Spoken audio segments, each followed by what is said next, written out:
जैसे ही फिल्म शुरू होती है हम देखते हैं 4 दोस्त एक रेस्टोरेंट में बैठे होते हैं। उनके ग्रुप में 3 लड़के और एक लड़की होती है। उनमें से एक लड़के का नाम माइक होता है। वे आपस में बात कर रहे होते हैं कि हैलोवीन आने वाला है तो क्यों ना इस बार भी किसी को परेशान करें। माइक कहता है हमेशा की तरह मैं जैकब को ही तंग करूंगा, उसे बहुत सताऊंगा। असल में जैकब एक सीधा साधा लड़का था। हर साल माइक उसे परेशान करता था। उनकी दोस्त जो अकेली लड़की थी ग्रुप में इस प्लान को सुनकर मना करती है। वो कहती है तुम लोग हर साल उसे तंग करते हो, आखिर उसकी गलती क्या है। माइक हंसकर जवाब देता है बस यही तो बात है, हर साल करते आ रहे हैं, अब आदत हो गई है। तुम्हें नहीं पता उसे तंग करके कितना मजा आता है। वो लड़की अपने सबसे अच्छे दोस्त को भी समझाने की कोशिश करती है, तुम इस बार ऐसा मत करना, लेकिन माइक उसकी बात नहीं मानता। गुस्से में आकर वो लड़की वहाँ से चली जाती है। इसके बाद माइक और उसके दोस्त खाना खत्म करते हैं और बिल चुकाने के लिए मैनेजर के पास जाते हैं। मैनेजर उनसे पूछता है हैलोवीन आने वाला है, क्या प्लान है। माइक मुस्कुराकर कहता है इस बार हम एक लड़के को बहुत बुरी तरह टॉर्चर करने वाले हैं, खूब मजा आएगा। मैनेजर भी इस प्लान में दिलचस्पी लेने लगता है। वो कहता है मैं भी देखना चाहता हूँ कि तुम लोग उसे कैसे टॉर्चर करोगे। माइक पहले तो मना कर देता है, लेकिन जब मैनेजर ज्यादा जिद करता है तो आखिरकार वो उसे भी इस प्लान में शामिल कर लेता है। अब जानते हैं कि जैकब कौन था। वो एक मासूम लड़का था जिसकी दिमागी हालत ठीक नहीं थी। वो ज्यादा सोच समझ नहीं पाता था। उसे कैंडीज बहुत पसंद थी, खासकर कॉर्न कैंडी। वो हमेशा अपने साथ एक कद्दू के टोकरी में कैंडी रखता था। वो एक मेले में काम करता था। मेले का मालिक उससे कहता है अच्छे से काम करो, कोई गड़बड़ मत करना वरना हमारी बदनामी होगी। फिर वो मालिक कहता है शो शुरू होने वाला है, तैयार हो जाओ। लेकिन जैसे ही जैकब बाहर आता है माइक और उसके दोस्त वहाँ पहले से खड़े होते हैं। वे उसे छेड़ने लगते हैं। जैकब अब ये सब सहन नहीं कर पाता। वो माइक को धक्का दे देता है ताकि वो उसे नुकसान ना पहुँचा सके, लेकिन माइक को गुस्सा आ जाता है। वो जैकब को बेरमी से मारने लगता है। उसके दोस्त भी उसमें शामिल हो जाते हैं। मारते मारते वे जैकब को मार ही डालते हैं। माइक की वो दोस्त जो पहले ही मना कर चुकी थी ये सब छुप कर देख रही थी। वो डर जाती है कि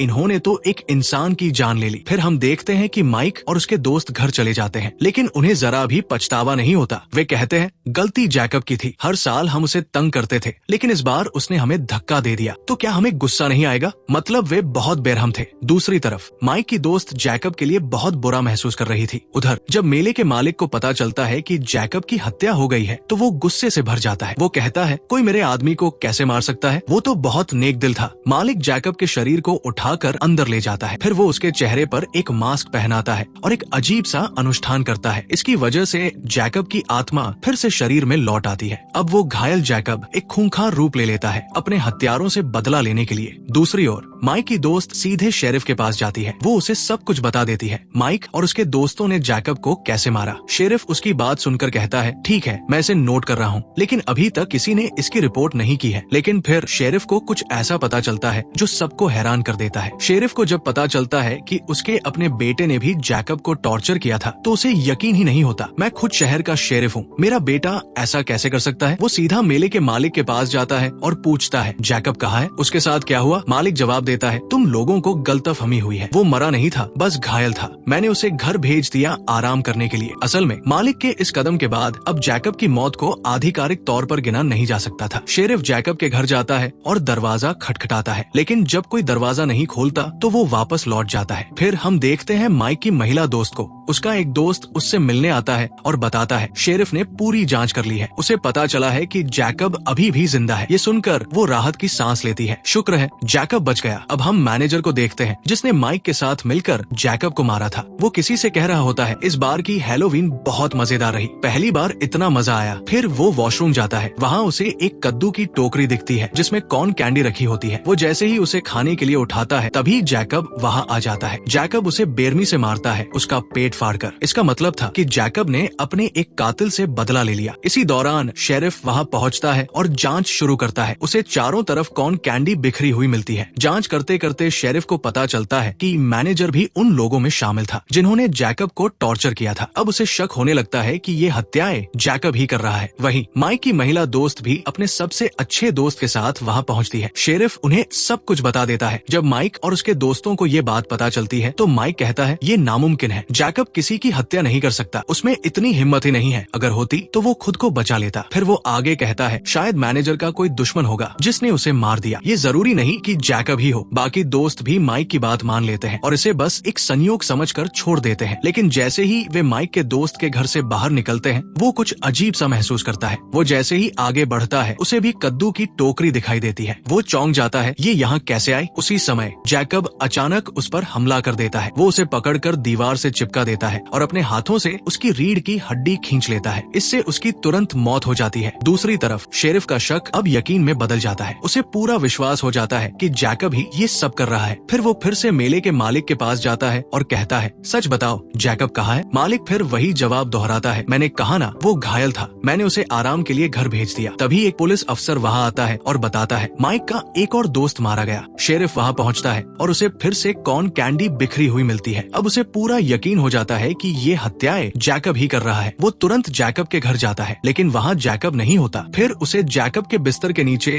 कुछ अजीब दिखता है। वो ध्यान से देखता है तो वहाँ एक पुराना शव पड़ा होता है। वो शव जैकब की माँ का था, लेकिन इस शव का जैकब की हत्याओं से कोई लेना देना नहीं था। अब शेरिफ खुद जैकब की तलाश में निकल पड़ता है। शेरिफ अपने बेटे माइक से कहता है, तुम घर पर ही रहो, बाहर मत निकलो, तुम्हारी जान को खतरा है। शेरिफ पूरे शहर में फेस्टिवल, कार्निवल और सभी इवेंट्स बंद करवा देता है। वो सभी को अपने घरों में रहने के लिए कहता है। ये सुनकर लोग नाराज हो जाते हैं। मेले के मालिक के स्टाफ के लोग भी गुस्से में आ जाते हैं। तुम हमसे कुछ छिपा रहे हो, ये सब तुम्हारी वजह से हो रहा है, अब हम कमाएंगे कैसे? तभी एक आदमी जिसका नाम बिशप था, मेले के मालिक से मिलने आता है। वो कहता है, जो भी तुम कर रहे हो क्या वो सही है? मैं तुम पर भरोसा करता हूँ। मालिक कहता है, हाँ मैं सही कर रहा हूँ। हम जैसे आम लोगों को हमेशा सताया जाता है। अमीर लोग, माइक जैसे लोग हमें हमेशा टॉर्चर करते हैं। वे दूसरों को तकलीफ देने और सताने के आदी होते हैं। फिर वो आगे कहता है, माइक और उसके दोस्तों ने जैकब को मार दिया था, मैंने सिर्फ उसे फिर से जिंदा किया ताकि वो अपने कातिलों से बदला ले सके। बताओ इसमें गलत क्या है? ये सुनकर स्टाफ के सभी लोग भी उसके समर्थन में आ जाते हैं। हमें उन लोगों के खिलाफ कदम उठाना ही होगा जो दूसरों को सताते हैं। दूसरी ओर हम माइक की महिला दोस्त और उसके दोस्त को देखते हैं। वे दोनों एक जगह पर होते हैं। वो लड़की थोड़ी देर के लिए अंदर जाती है, लेकिन जब वो बाहर आती है तो देखती है कि उसका दोस्त मर चुका है। वो कुछ समझ ही नहीं पाती कि ये क्या हो रहा है। तभी जैकब उसके पीछे आ जाता है। वो उसका जीभ खींचकर निकाल देता है। इससे उसकी भी मौत हो जाती है। उसी समय शेरिफ वहाँ पहुँचता है, ये देखने के लिए कि वे दोनों ठीक है या नहीं।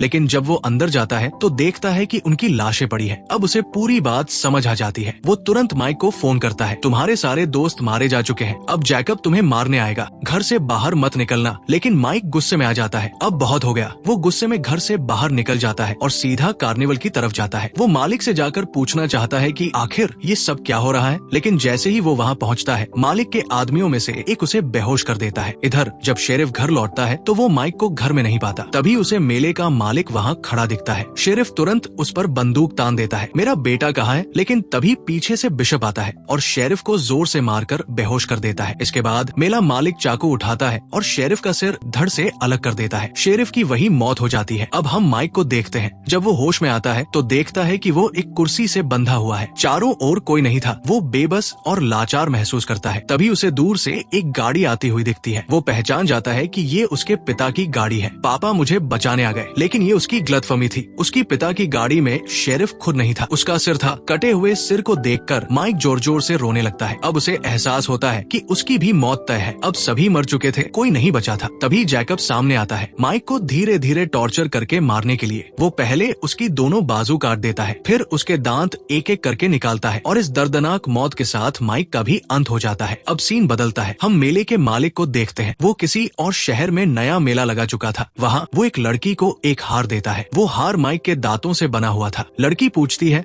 क्या ये सब सच है? जैकब कैसे जिंदा हुआ और उसने सबको कैसे मारा? मालिक मुस्कुराता है और कहता है, कुछ लोग बिना वजह दूसरों की जिंदगी छीन लेते हैं और उन्हें सबक सिखाने के लिए जैकब को जिंदा किया गया। आखिरी सीन में हम देखते हैं कि जैकब अपने घर में बैठा हुआ है। उसने अब भी वही मास्क पहना हुआ है। वो शांति से अपनी पसंदीदा कॉर्न कैंडी खा रहा है और इसी के साथ कहानी खत्म हो जाती है। अगर आपको ये वीडियो पसंद आई हो तो चैनल को सब्सक्राइब जरूर करें और लाइक करना ना भूलें, ताकि मैं आपके लिए और भी मजेदार वीडियो बना सकूं।